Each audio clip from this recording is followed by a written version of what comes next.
Hi, in this video I'm going to show you how to hide rows in Excel. Hiding rows in Excel helps streamline your view, making it easier to focus on specific data without deleting any information. So let's start the video. First, open up your Microsoft Excel sheet.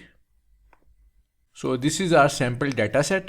To hide a single or multiple rows, start by selecting the rows you want to hide. For example, we want to hide rows from 3 to 5. You can do this by clicking on the row number on the left side, and then click and drag it to next two rows. You can also select the first row and then press and hold the control key and then click on the row numbers you want to hide. With rows selected, now right click on the highlighted rows. From the menu, simply click on Hide. Selected rows are now hidden. They are not deleted, they are just out of sight.